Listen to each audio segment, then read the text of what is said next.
సంఖ్యాకాండము 16వ అధ్యాయము. లేవీకి మునిమన్మడును కహాతుకు మనమడును ఇస్హారు కుమారుడును అగు కోరహు రూబేనీయులలో ఏలీయాబు కుమారులైన దాతాను అబీరాములును పెలేతు కుమారుడైన ఓనును యోచించుకొని ఇజ్రాయేలీయులలో పేరు పొందిన సభికులును సమాజ ప్రధానులును అయిన 280 మందితో మోషేకు ఎదురుగా లేచి, మోషే అహరోనులకు విరోధముగా పోగుపడి, మీతో మాకింక పనిలేదు. ఈ సర్వసమాజములోని ప్రతివాడును పరిశుద్ధుడే. యెహోవా వారి మధ్యనున్నాడు. యెహోవా సంఘము మీద మిమ్మును మీరేల హెచ్చించుకొనుచున్నారనగా మోషే ఆ మాట విని సాగిలపడెను. అటు తరువాత అతడు కోరహుతోనూ వాని సమాజముతోనూ ఇట్లనెను: తనవాడు ఎవడో పరిశుద్ధుడు ఎవడో రేపు యెహోవా తెలియజేసి వానిని తన సన్నిధికి రానిచ్చును. ఆయన తాను ఏర్పరచుకునిన వానిని తన యొద్దకు చేర్చుకొనును. ఈలాగు చేయుడి. కోరహును అతని సమస్త సమూహమును అయిన మీరును ధూపార్తులను తీసుకొని వాటిలో అగ్ని ఉంచి రేపు యెహోవా సన్నిధిని వాటి మీద ధూపద్రవ్యము వేయుడి. అప్పుడు యెహోవా ఏ మనుష్యుని ఏర్పరచుకొనునో వాడే పరిశుద్ధుడు. లేవీ కుమారులారా, మీతో నాకిక పనిలేదు. మరియు మోషే కోరహుతో ఇట్లనెను: లేవీ కుమారులారా, తన మందిర సేవ చేయుటకు యెహోవా మిమ్మును తన యొద్దకు చేర్చుకొనుటయు, మీరు సమాజము ఎదుట నిలిచి వారు చేయవలసిన సేవ చెయ్యునట్లు ఇజ్రాయేలీయుల దేవుడు ఇజ్రాయేలీయుల సమాజములో నుండి మిమ్మును వేరుపరచుటయు మీకు అల్పముగా కనపడునా? ఆయన నిన్నును నీతో లేవీయులైన నీ గోత్రపు వారినందరినీ చేర్చుకొనెను కదా. అయితే మీరు యాజకత్వము కూడా కోరుచున్నారు. ఇందు నిమిత్తము నీవును నీ సమస్త సమాజమును యెహోవాకు విరోధముగా పోగయ్యున్నారు. అహరోను ఎవడు? అతనికి విరోధముగా మీరు సనుగనేలా అనెను. అప్పుడు మోషే ఎలీయాబు కుమారులైన దాతాను అబీరాములను పిలువనంపించెను. అయితే వారు, మేము రాము.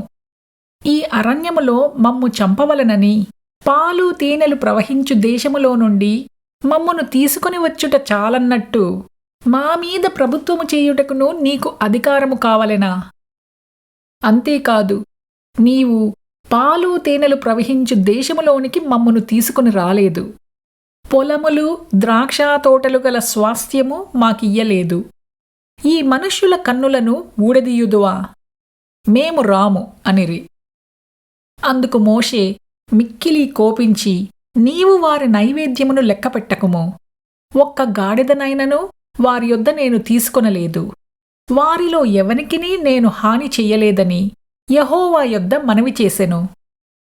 మరియు మోషే కోరహుతో, నీవును నీ సర్వసమూహమును అనగా నీవును వారును అహరోనును రేపు యెహోవా సన్నిధిని నిలువవలెను.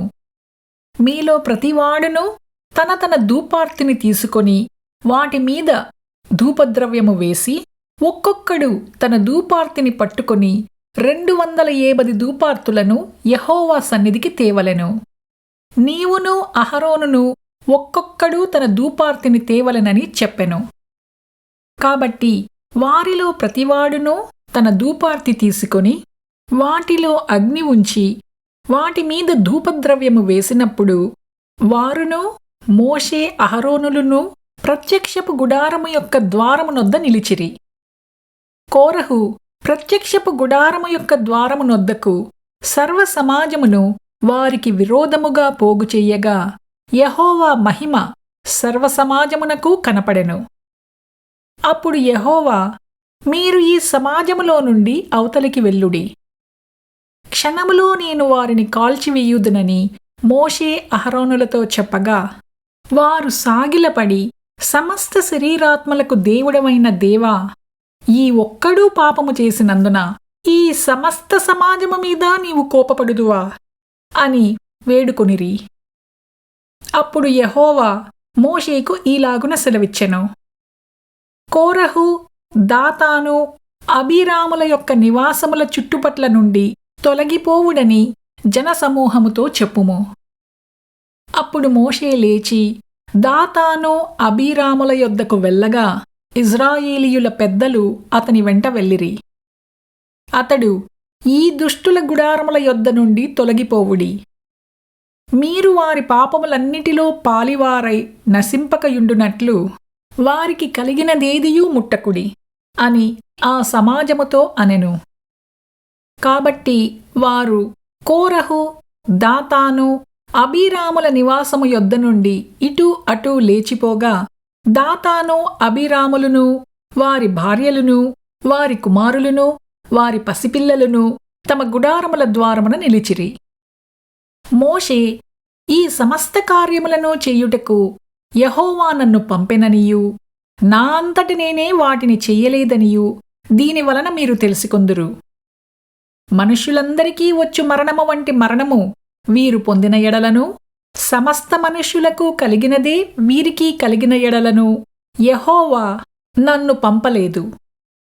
అయితే యెహోవా గొప్ప వింత పుట్టించుట వలన వారు ప్రాణములతో పాతాళములో కూలునట్లు భూమి తన నోరు తెరిచి వారిని, వారికి కలిగిన సమస్తమును మింగివేసిన ఎడల వారు యెహోవాను అలక్ష్యము చేసిరని మీకు తెలియుననెను.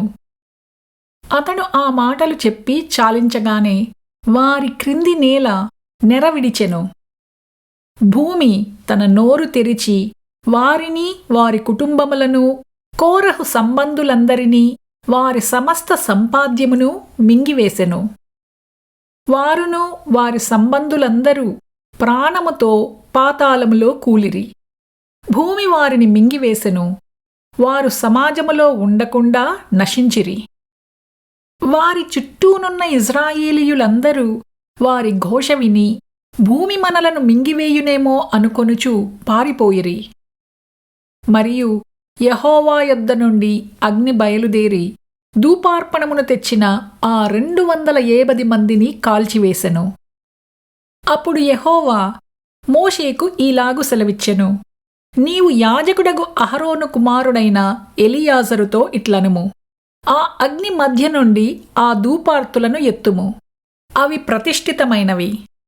ఆ అగ్నిని దూరముగా చల్లుము. పాపము చేసి తమ ప్రాణములకు ముప్పు తెచ్చుకునిన వీరి ధూపార్తులను తీసుకొని బలిపీఠమునకు కప్పుగా వెడల్పైన రేకులను చేయవలెను. వారు యెహోవా సన్నిధికి వాటిని తెచ్చినందున అవి ప్రతిష్ఠితమైనవి. అవి ఇజ్రాయేలీయులకు ఆనవాలుగా ఉండును.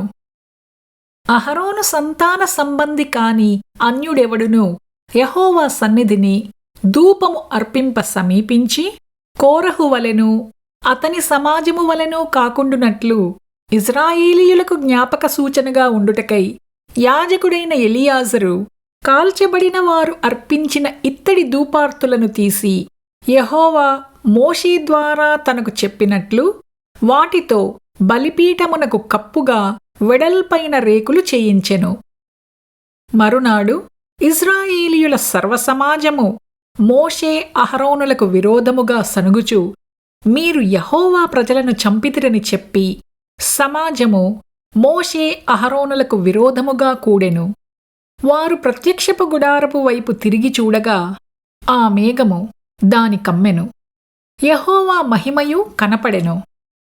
మోషే అహరోనులు ప్రత్యక్షపు గుడారము ఎదుటికి రాగా యెహోవా మీరు ఈ సమాజము మధ్య నుండి తొలగిపోవుడి. క్షణములో నేను వారిని నశింపజేయుదునని మోషేకు సెలవీయగా వారు సాగిలపడిరి. అప్పుడు మోషే నీవు ధూపార్తిని తీసుకొని బలిపీఠపు నిప్పులతో నింపి ధూపము వేసి వేగముగా సమాజమునొద్దకు వెళ్ళి వారి నిమిత్తము ప్రాయశ్చిత్తము చేయుము. కోపము యెహోవా సన్నిధి నుండి బయలుదేరెను. తెగులు మొదలుపెట్టెనని అహరోనుతో చెప్పగా మోషే చెప్పినట్లు అహరోను వాటిని తీసుకొని సమాజము మధ్యకు పరుగెత్తిపోయినప్పుడు తెగులు జనులలో మొదలుపెట్టియుండెను. కాగా అతడు ధూపము వేసి ఆ జనుల నిమిత్తము ప్రాయశ్చిత్తము చేసెను. అతడు చచ్చిన వారికిని బ్రతికియున్న వారికిని మధ్యను నిలువబడగా తెగులు ఆగెను. కోరహు తిరుగుబాటున చనిపోయిన వారు కాక 14,700 మంది ఆ తెగులు చేత చచ్చిరి. ఆ తెగులు ఆగినప్పుడు అహరోను ప్రత్యక్షపు గుడారము యొక్క ద్వారము దగ్గరనున్న మోషే యొద్దకు తిరిగి వచ్చెను.